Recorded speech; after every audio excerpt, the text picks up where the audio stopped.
Buenos días a todos. Gracias por asistir a esta rueda de prensa. Hoy es un día importante para Ciudadanos porque hemos registrado una de las primeras proposiciones de ley en este Congreso de los Diputados, pero además lo hacemos también pensando que es un día importante para los autónomos en España.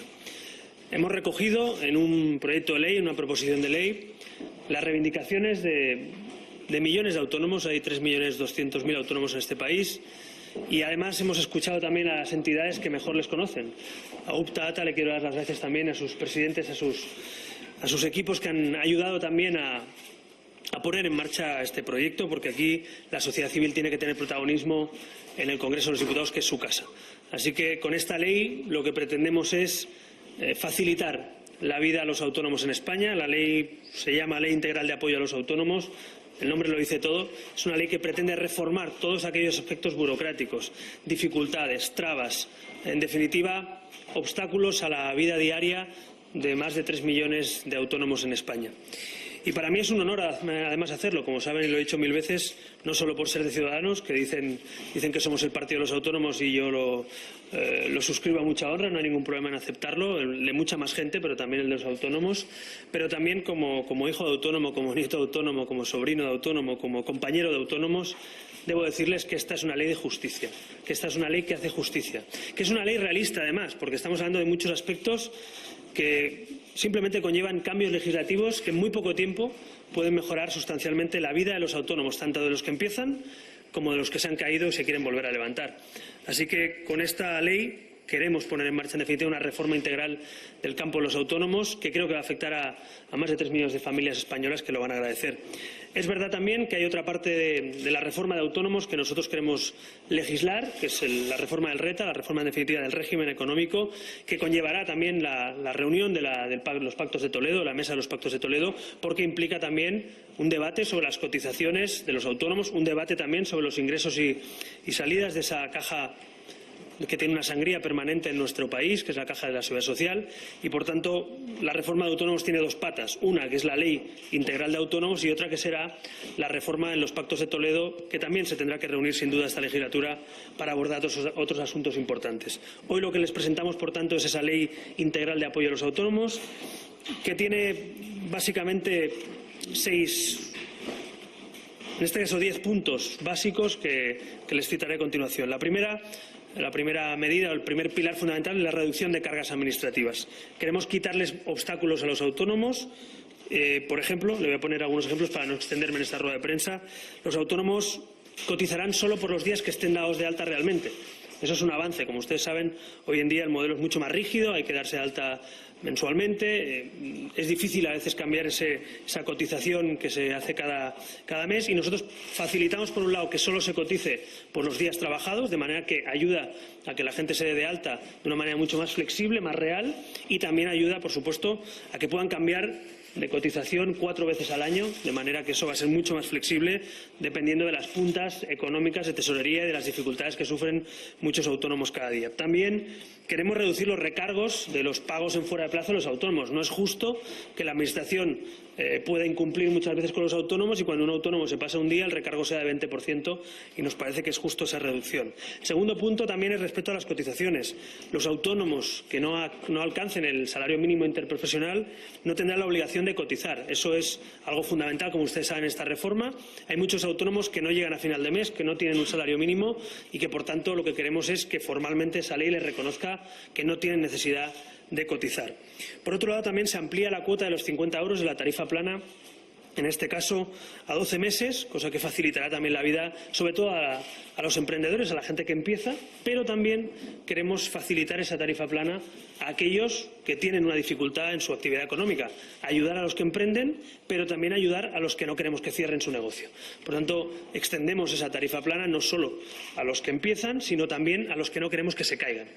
Por otro lado, también queremos la mejora de la protección social de los autónomos. Son trabajadores autónomos, como dice el nombre, y por tanto tienen que tener también una protección. Hoy que hay un debate encima de la mesa sobre la protección de los contratos laborales por esa sentencia europea, también en esta ley se incrementa la protección en el cese de actividad de los autónomos, un logro que ya se consiguió hace unos años, pero que queremos mejorar y ampliar. Por otro lado, hay una medida que me parece fundamental también en la conciliación de la vida laboral y familiar para los autónomos y especialmente para las mujeres autónomas. Creo que con esta ley se recoge algo que es de justicia también para muchas mujeres autónomas. Se bonificará la totalidad de la cuota de las trabajadoras autónomas durante la baja por maternidad, durante el permiso de maternidad. Eso quiere decir que cuando una mujer esté bajo el permiso de maternidad no tendrá que pagar la cuota de autónomos y, además, queremos que en los 2 años posteriores a la reincorporación al ámbito laboral tampoco tengan que abonar esa cuota de autónomos. En definitiva, si queremos que las mujeres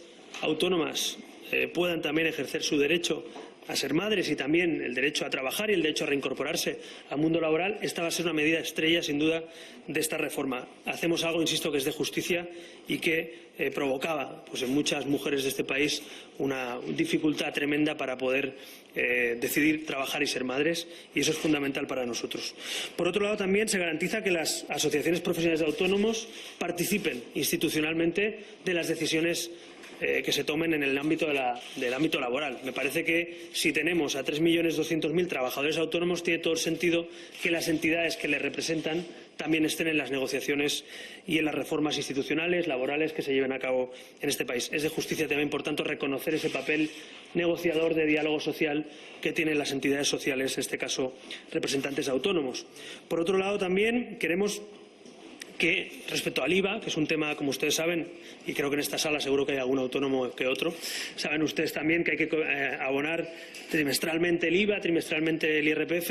Queremos que haya flexibilidad en el pago del IVA y el IRPF, que puedan ustedes decidir cómo y cuándo se abonan las obligaciones con el Estado, pero también queremos que no tengan que pagar el IVA hasta que no cobren las facturas. Nos parece fundamental porque muchas veces tienen que avanzar facturas que no han cobrado o, en este caso, IVA que ni siquiera han cobrado las facturas. Eso es algo que ha afectado a mucha gente durante esta crisis, que ha tenido que abonar muchas veces facturas. El criterio de caja, en definitiva, es lo que aquí recogemos. Por otro lado, también queremos que la Administración se implique en la garantía de pago a los autónomos. Muchas de las empresas de autónomos, muchos autónomos y las empresas que han llevado a cabo han tenido que cerrar durante esta crisis porque o la Administración o las adjudicatarias de la Administración no pagaban a los autónomos. Muchas empresas, muchas contratas públicas no pagaban sus facturas a los autónomos. ¿Qué queremos hacer? Que la Administración, igual que exige estar al corriente de pago de obligaciones con la Seguridad Social, también exija estar al corriente de pago de las facturas con los trabajadores autónomos. De esa manera, quien quiera contratar con la Administración tiene que pagar sus facturas a los autónomos. Eso nos parece algo de sentido común y que en esta ley también se recoge. Y, finalmente, una de las patas fundamentales también de esta ley es la segunda oportunidad.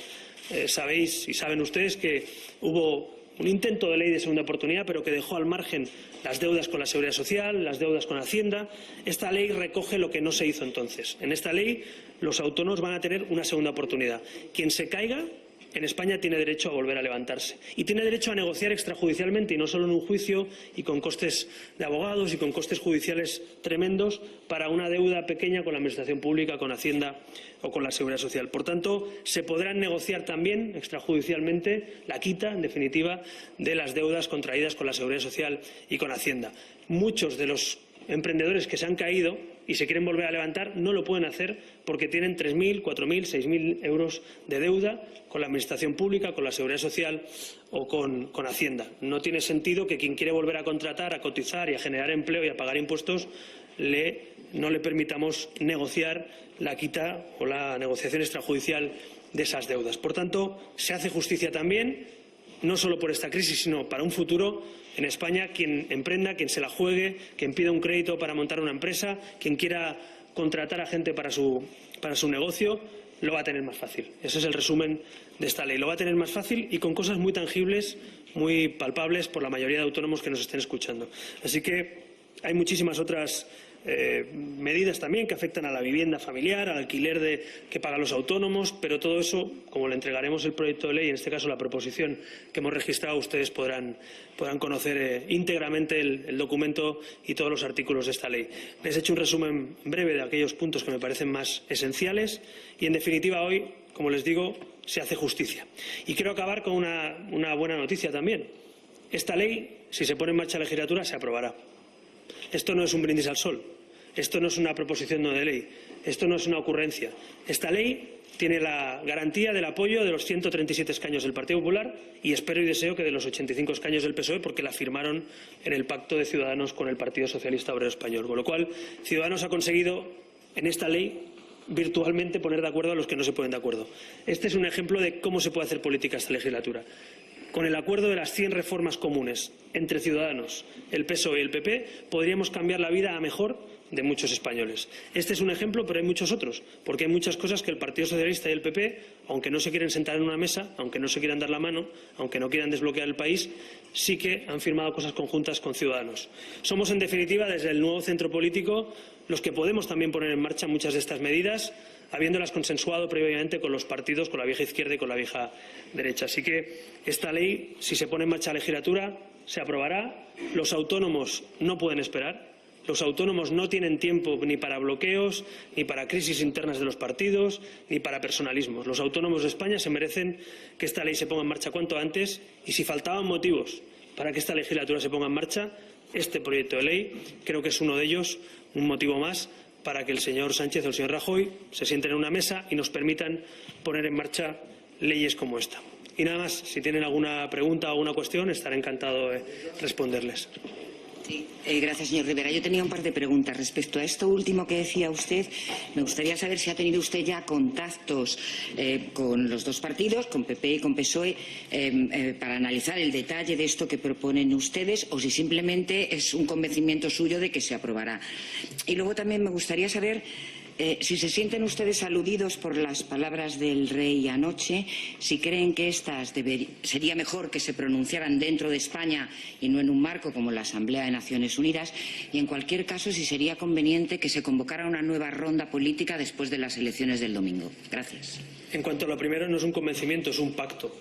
Firmado, está caliente todavía el pacto, firmado hace unos pocos días aquí, en el Congreso de los Diputados, donde el Partido Popular y sus 137 escaños se comprometen a apoyar la ley integral de autónomos con estas medidas que les he dicho en esta rueda de prensa. Y por otro lado, sí es un convencimiento, pero también fue un pacto por escrito, el que firmó el señor Sánchez y yo mismo, para un intento de gobierno en la legislatura frustrada anterior. Con lo cual, en cuanto al Partido Popular, hace pocos días que ha suscrito todo esto. Recuerden ustedes que en la negociación además estaba Fátima Báñez, que es la ministra de Empleo y, por tanto, una persona absolutamente con legitimidad para poder suscribir un acuerdo de esta naturaleza, es decir, que implica al Gobierno y al Partido Popular y unas medidas que han sido consensuadas en una negociación, como ustedes saben, intensa durante los últimos meses, ¿no? Por tanto, en el caso reciente es un pacto caliente todavía que si el Gobierno se pone en marcha, pues yo estoy convencido de que cumplirán ese pacto, porque si no se cumple, pues no habrá apoyos. Y por otro lado, en el Partido Socialista también estoy convencido que lo que el señor Sánchez llevó al debate de investidura, pues también va a apoyarlo en la Cámara, ¿no? De los otros partidos no puedo hablar porque no hemos firmado ningún acuerdo con ellos, pero por lo menos quiero decir que detrás de esta propuesta podemos tener 253 escaños mínimo. Eso es una mayoría amplísima, ¿no? Aquí detrás de esta propuesta puede estar el 70% de españoles, por tanto creo que es una ley de consenso que puede llevar ese consenso a la Cámara y espero que cuanto antes se ponga en marcha. Respecto al tema del rey, el rey es el que decide, es la función que le da el artículo 99, arbitra, modera y propone, es literalmente lo que dice ese artículo y el rey tiene que hacer eso, arbitrar, proponer y moderar. Yo no sé si hará ronda, si no hará ronda, si habrá algún candidato que lleve más síes que no es al rey, eso no me corresponde a mí, me parece que por prudencia pues no debo ser yo quien lo valore. En cuanto a las palabras del rey, yo no es que me sienta aludido, es que la suscribo 100% porque es lo que he practicado y mi equipo durante los últimos meses, que es practicar el diálogo y llegar a acuerdos. Les estoy proponiendo aquí una ley que tiene un consenso amplísimo porque Ciudadanos ha sentado con el Partido Socialista y con el Partido Popular. Con lo cual, no es que me parezcan bien o mal, es que la suscribo porque lo hemos ejercitado en los últimos meses. Supongo que el rey, cuando se refiere a diálogo y acuerdos, supongo que se referirá a que se ponga en marcha la legislatura y a que los que no se hablan, hablen, a que los que no se sientan en una mesa, se sienten, a los que no acuerdan, acuerden, pero supongo que en este caso, Ciudadanos, sinceramente, creo que a los hechos me remito, estamos practicando ese diálogo y esa voluntad de acuerdo desde el 21 de diciembre. Sí, buenos días. Yo quería preguntarles si el Gobierno o el Partido Popular se han puesto en contacto con ustedes, con Ciudadanos o con su equipo económico para acordar algunas medidas económicas en los próximos días, como parece que sí ha hecho con el Partido Socialista. Bueno, nosotros estamos al corriente de la voluntad que tiene el Gobierno de reformar respecto al impuesto de sociedades ese fraccionamiento para cumplir con el déficit este año vigente. También saben ustedes que le pedimos al Gobierno información por si había que debatir los presupuestos de manera urgente, porque seguramente habrá que hacerlo así, de cara al inicio de la legislatura. Y, por tanto, sí estamos al corriente de lo que el Partido Popular pretende hacer con el impuesto de sociedades. En todo caso, lo que queremos es ver eso negro sobre blanco y que nos expliquen cómo lo van a hacer, cómo lo van a tramitar, en qué momento y cuál es el contenido concreto. Pero sí, conocemos y sabemos lo que pretende el Gobierno en ese sentido. Y también le digo que, evidentemente, si bloqueamos la legislatura o algunos bloquean la legislatura, habrá que buscar soluciones para cumplir con el déficit este año y para que el país pueda tener un techo de gasto para las comunidades autónomas que están bloqueadas también en este momento. También le digo una cosa.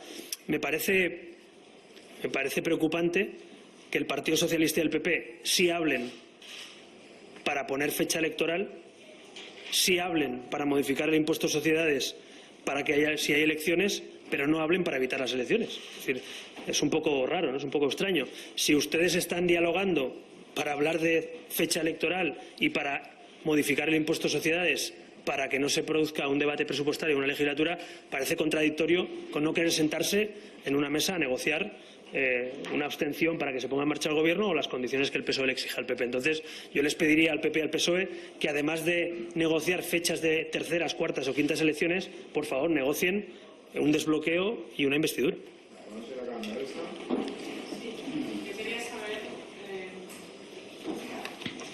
Yo quería saber de las medidas de la iniciativa que han presentado hoy respecto a la anterior, a la de la legislatura anterior. ¿Cuáles son las novedades? Si va más allá y en qué en concreto. Bien, si no me equivoco, en la anterior lo que presentamos fue una propuesta no de ley con una serie de medidas más generales. Esto es un proyecto de ley, esto es una proposición de ley, es el nombre correcto, es un grupo parlamentario, es una proposición de ley, es decir, esto se convierte en ley si se aprueba. Luego va a pasar a un trámite de enmienda de los grupos parlamentarios, pero en cuanto se tramite esto se convierte en ley. Aquello era una declaración política sobre algunas de las reformas que le pedíamos al Gobierno que hiciera. Son dos iniciativas parlamentarias distintas, aquello no tenía fuerza de ley. Esto es una ley, esto afectaría directamente a los autónomos, por eso hemos trabajado este texto con nuestro equipo económico, también atendiendo a muchas de las reivindicaciones legítimas y justas de las asociaciones que representan a los trabajadores autónomos, y por eso esa es la gran diferencia, seguramente, de lo que hicimos la otra vez. En este caso, además, con una garantía. La legislatura anterior no teníamos 253 escaños detrás de la propuesta. Hoy tenemos 253 años, por lo menos virtuales, porque han suscrito esta iniciativa tanto el Partido Socialista como el PP en ambos acuerdos, con lo cual puedo decir que estamos mucho más cerca de que se apruebe esta ley de lo que estábamos la legislatura anterior.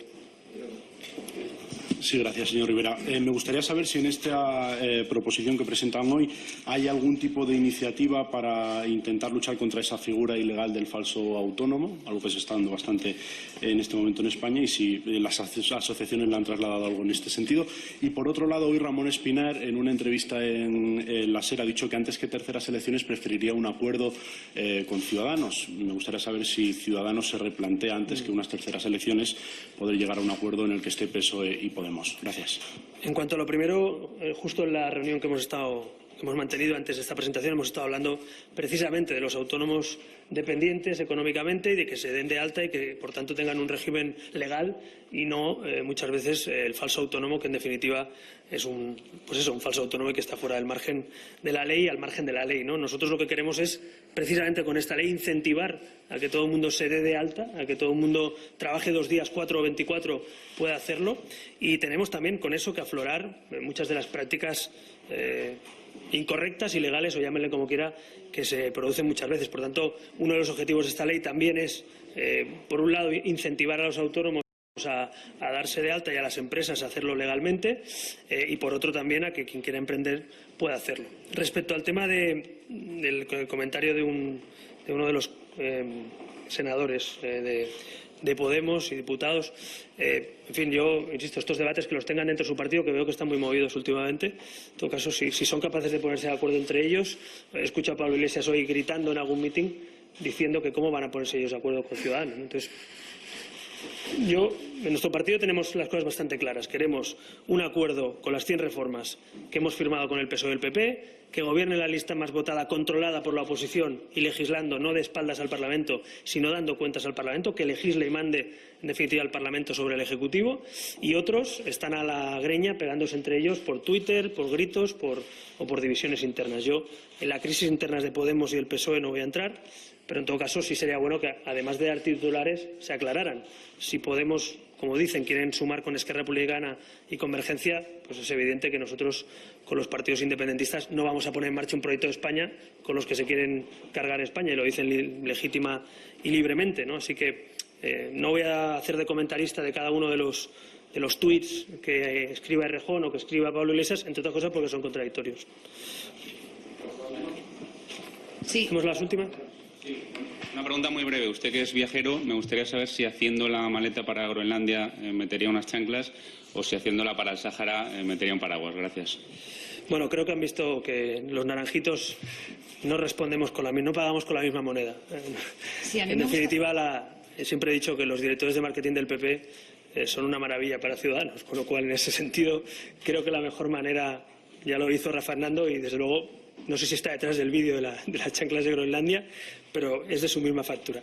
Sí, vale. Sobre el tema de las medidas económicas, que dice que ha mantenido contactos con el PP para poderlas aprobar en el Parlamento. En el impuesto de sociedades entiendo que están a la espera del contenido, por lo tanto no han recibido ese borrador, pero me gustaría saber si apoyarían efectivamente ese tipo mínimo de entre el 20 y el 25% que quiere establecer en los adelantos el Gobierno, si estarían dispuestos a aprobarlo, a convalidarlo, y también si han recibido contactos o notificaciones en torno a la modificación de la Ley de Estabilidad para que las autonomías puedan gozar de un margen mayor a la hora de hacer sus presupuestos, y sobre la CNMV, si también han mantenido ahí una serie de contactos para evitar que se quede descabezada a partir de una fecha pues muy breve.